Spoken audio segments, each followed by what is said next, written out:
Oh my God. It's like 9/11 times 1,000.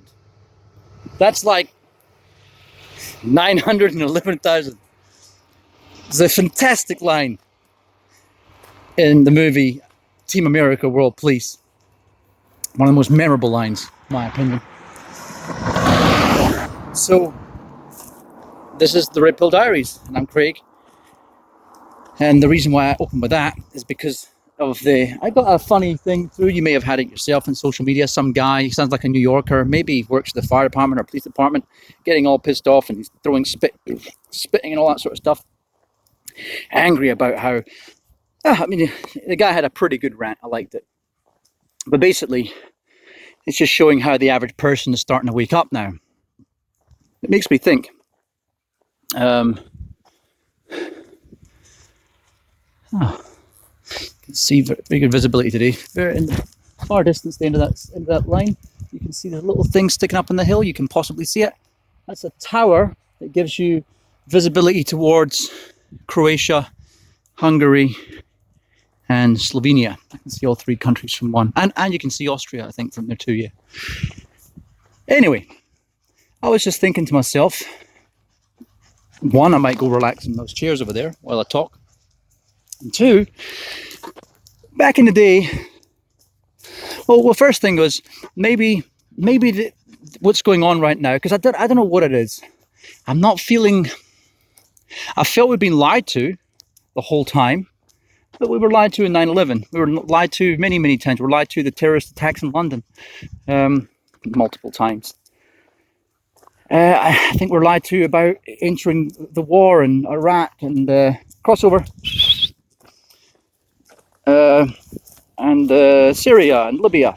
We're lied to about all these things.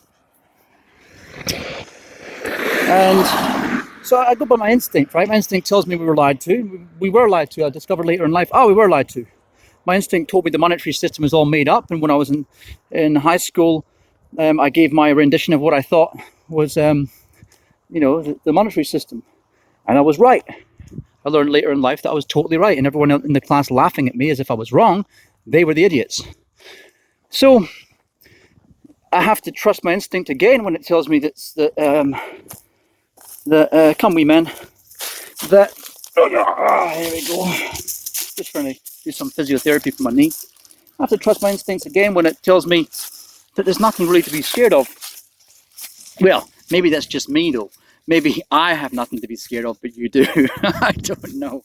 So I don't mean to laugh. Just, always look on the bright side of life. Look at this little animal, little creature. Let's sit here and have a cigarette. You want to smoke? Nah, such a good boy. So basically I'm thinking about these things, right? I'm thinking, okay, what if the big whopper supercomputer that the governments probably have, because they've had supercomputers for years, maybe that's how they do the strategy. Maybe all these actors, these puppets that pretend to be our elected leaders, because there's no such thing as democracy anywhere in the world, maybe they're just following the script that comes from some big supercomputer that runs one of the dimensions of reality. I don't know, I might have mentioned it, pretty sure I did in one of my previous episodes, where imagine we are in a nine-dimensional planet, just for example.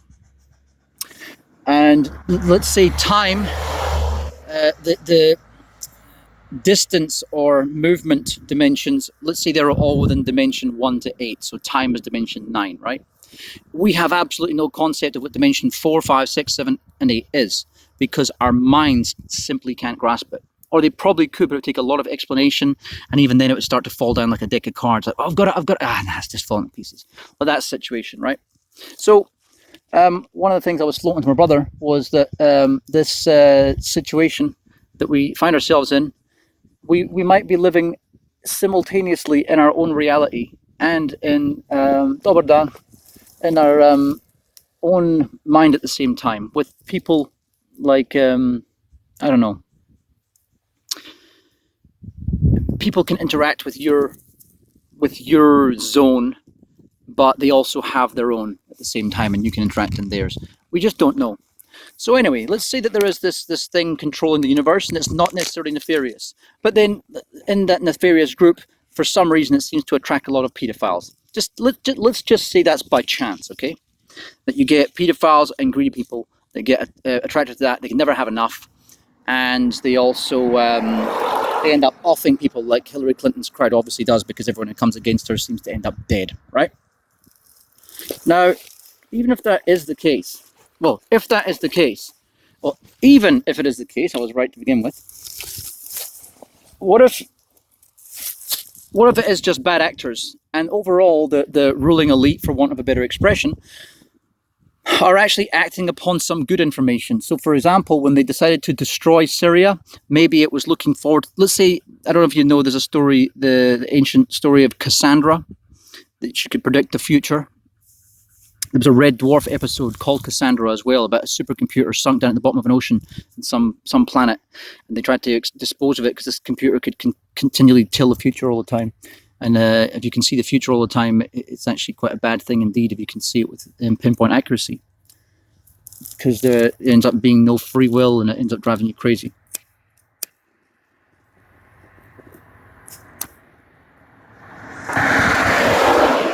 So, in that scenario, 9/11, the event that was orchestrated by, well, with whether it was orchestrated by, but definitely with the knowledge of the American government beforehand, well beforehand, with the knowledge, possibly not the knowledge of insurance companies, but definitely the knowledge of the American government. So maybe that was all done for some greater good, because we can't really tell. You know, if you can see the amount of things in life that have gone wrong for you in life, and you think, like, if I was to go back with the knowledge I have now, I would have stopped that, which caused my, I don't know, my cousin to die, or whatever it might have been, right? But what you don't know is if you didn't stop that, if you went back and failed to stop that, that person would go on to do something a lot worse, or even just step on something, and that had a knock-on effect, you know, within the chaos theory, to make 50 people die because his one step weakened a bridge, and then it would have got found out by an engineer, but because he stepped on it, the engineer looked the other way, and, you know, whatever it might be, some weird cataclysmic event that a knock-on effect from something that person did. So I know this is like sci-fi kind of stuff I'm talking about now, you know. What if scenarios, and that's what this is all about. Red Pill Diaries isn't about knowing what is going on. It's about knowing what's not true. That's for sure.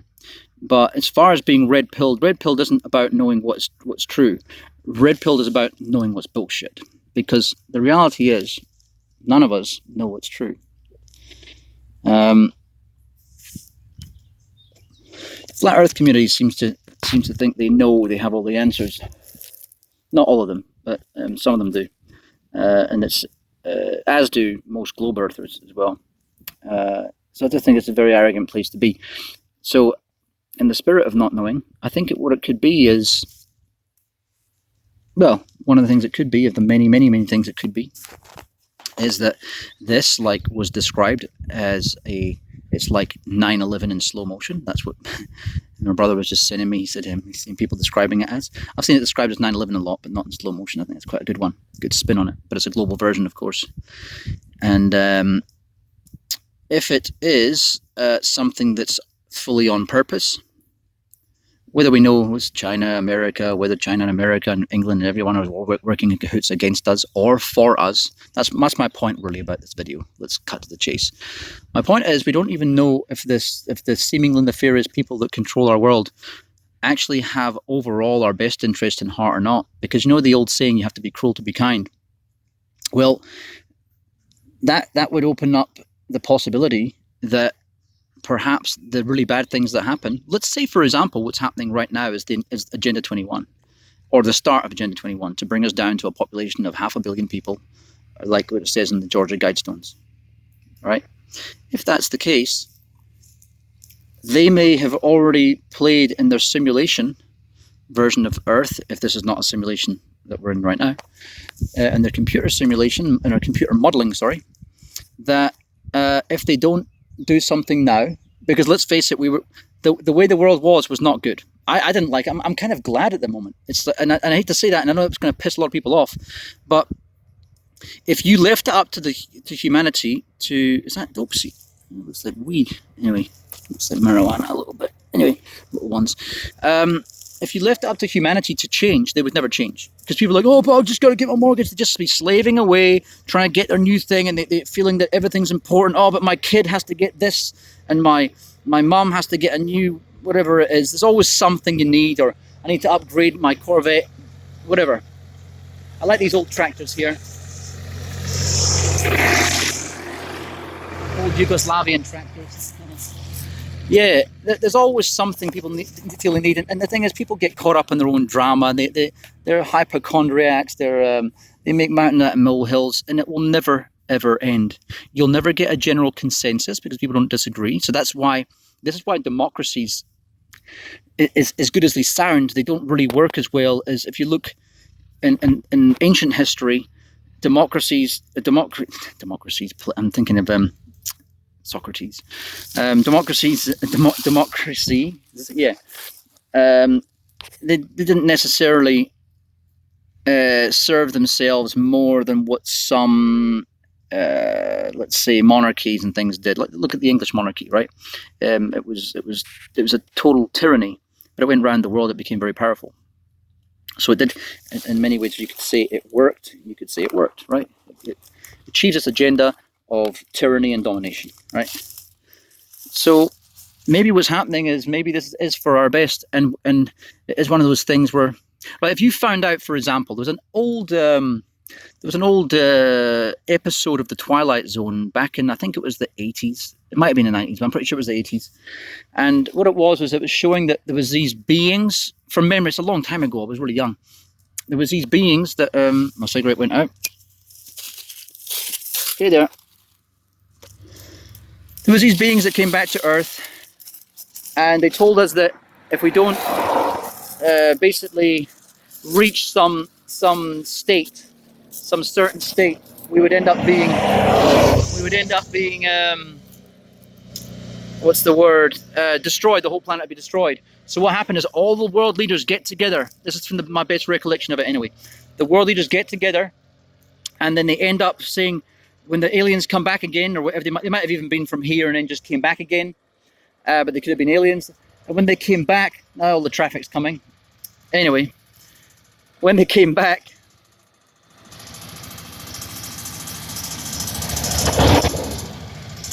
what ended up happening was they said, right, we've sorted out our problems, we've got world peace. And then the aliens said, no, you fools. You were supposed to be fighting and becoming the top dog, basically, and you're meant to become great warriors, kind of like Predator, you know what I mean? So what ended up happening is we had completely got them misunderstood, the ancient gods, and we had gone down the wrong path of creating peace instead of becoming ultimate warriors, right? Well, let's say the same thing is happening now, like whether it's something that's from here, whether it's some even non-physical entity, like God, telling us that we've done things wrong. And we were not meant to go past, let's say Agenda 21 is right, as Georgia Guidestones are correct, and we're not meant to be past 500 million people. And we've really screwed up now, and the simple fact is we are going to cause our own demise. We don't have to question it, because it's not up for discussion. It's like this whopper supercomputer knows already it's going to happen, or this godly creature knows what's going to happen. And the simple fact is we need to choose 1 in 5 of us to continue living. How do you think that would go? You know? Show of hands. You know, we have, as I say, got to keep everything on the table. We have no idea what's going on. We have no idea if it's anything to fear, and that's why I would always say by default, don't be scared, and because if you worry, you die, and if you don't worry, you still die, right? Something my gran used to say. And yeah, what could be happening right now is a change needed to happen. In my opinion, I was sitting there watching the world and thinking, God, how are you ever going to get a general consensus to change our direction, to realize what's really important? And going to a job 9 to 5 is not important. I was watching Mike Maloney the other day, for example, and him, like many other these guys in the gold and silver, like Peter Schiff and all these guys, they just don't get that. They're so wired to capitalism. Same as people who are wired to, I've got one friend who's wired for socialism. He just cannot get it out of his head. He can't see it any other way. All he thinks, oh, but we could just spread love and peace, and yeah, let's spread love and peace and have 20 billion people. Just keep on loving and giving and loving and giving. Just give to your neighbor. Oh, you know, the example I keep on giving is from Red Dwarf as well. the guy gets stabbed in the back. It's like, oh, let me furnish you with a new knife, my brother, so he can stab you with a clean knife. That's really this end game of ultra love socialism that I can't stand. And the thing about this ultra capitalism that I can't stand is this thing like Mike Maloney was saying, look, you tell me. So I did. I was putting a comment, and he actually took it quite snootily because he said, yes, camp comrade. I'm like, you fucking idiot. This is the mindset. Oh, I'm not a big time pro socialist, therefore I must be a capitalist. This is that bipartisan fucktard mindset, because he's wired with, you have to work. Now, Mike Maloney wouldn't have worked so much in his life. Well, not in the latter half of his life anyway. He's made money by investment like I did. I didn't slave my life away. I worked out quite early that, okay, I slaved my young years away, and I got shit money, and I got exploited like hell. But I learned not to be a sucker. I woke up, I became red pilled, or let's say purple pilled, very early, at least by the mid-90s. And the startings of it definitely even in the 80s, because the things that me and my brother used to say about how New Zealand was socially engineered. We were already waking up back then. I wouldn't say I fully got red. Actually, I don't think we ever get fully red pill, because we're always waking up to new things every day. It's probably, red pill is more like a quest than actually a destination, you know? Anyway, he was talking about how, but you need to work. I mean, how you can get the helicopter money if you don't work. And then he's congratulating someone who cashed in his $1,200 check for some real money, which was silver. Well, you've just basically said that that's okay to rob the system because apparently it's socialism, even though it's your money that paid the taxes, right? But they never have a problem with paying the corporations. The right wingers, especially the lower intellect right wingers in America, they always seem to have something against socialism, but nothing ever against socialism to companies. And then when you have the argument, they always go on about, well, as I did, I had a discussion. It was actually quite a calm discussion on Discord the other day, a trading group that I'm in. And it was good. The guy said, that's good. No name calling. We all got to a certain point, no name calling. Yeah, exactly. Because it's smarter people having dialogue and actually thinking about things. But the point there was, that in this conversation, was that he was going on about you need to have, what was the word again? Incentives for companies. I said, no, everything that's an incentive, everything that's unfair, if it's not, an incentive means it's on offer to you, but not on offer to everyone. And by default, that is selectivism, or what do you call it? It's protectionism, right? There's some form of that. It's some form of corruption. Everything should just be free market. I don't believe in government at all. You just do not need it. I do believe in technology. And one thing this morning, for example, from the Unabomber, they were reading up about his stuff, that what he was saying, very smart guy, but obvious right-winger, and obviously rose-tinted glasses when it came to right-wing agenda, because he believed in the police. He believed in this. I don't believe in any authority structure at all. I believe in the ability to take justice if some fucktard comes in your life and tries to mess with it. We don't need authority figures. I believe in natural law. Basically, don't do harm, and try not to be a cunt. Those two things are pretty much cover everything. Don't shag your neighbor's wife. Yeah, that's being a cunt. If I do that, okay, good. Don't do that. Do no harm. Well, don't mess up that person's life by abusing or molesting them. Don't kill that person. It's all covered in there. You don't need something. The only reason you have things outside law, which is legal system, that's separate, completely separate to natural law, or as they say in many countries, the common law, which is actually written. Common law is all you need. Natural law, common law, is all you need. You don't need legality. And legality, that's why it comes with legalese, because they have to confuse, and they need to manipulate. So that's why we have legal systems. It's not to give justice. It's to vindicate those who are guilty and ensnare those who are good, right? So what I was thinking about when Mike Maloney said this, he just couldn't get his mind around it. But we need to work, is that he cannot, for the life of him, see a future where everything is automated and all the work that everyone's doing, this guy in the field over here in this tractor. When you have AI driving a tractor, and that's the thing, but you get like Skynet. No, you won't. No. When you have a tractor, doesn't need to be networked, right? And that's the key. If you look in the movie Battlestar, the series Battlestar Galactica, the problem was the network computers, not computers, those that were networked. You can have AI systems, or you can have systems that are controlled by a mainframe, but they don't have intelligence at the end. In other words, don't put systems that are AI in charge of things like bombs, in charge of things that are networked and can have a quest for vengeance or whatever it might be, or destruction. So our jobs as humans could be continue to architect that. Our jobs as humans could be to learn and become spiritually aware as well as wise. And if you can imagine some other alien species out there, like in Star Trek and all these other things, when you see some of these concepts, they're never sitting there slaving away in a job. They have a craft. Like human beings used to have crafts. They didn't ever have jobs. They had a craft. We need to get back to having crafts, wisdom, creation of things that maybe machines still can't do. Coming up with unique concepts that the AI still can't do. That might be the place for human beings. And then also, if you're still looking after all that stuff, well, it might get to the stage of your only purpose is to seed the universe. We could be the genetic seed to seed the rest of the universe. That might be what it's about. And that does not become reality if you destroy, like the Unabomber we were saying, you destroy everything industrial. Because although I agree with not having globalist industrialization, because I'm about not individualism, but I'm about personal sovereignty, and also about localism, so that you have communities. You don't need cities. It's not healthy for the world to have cities, from a pollution perspective, and it's not healthy for people's minds to have cities either. You might get used to it, and you might love cities, but it doesn't mean it's good for you. So the Mike Maloney thing, I just thought, wow, he's stuck in his ways, because he's not looking forward to a time when you have full automation and work is not required.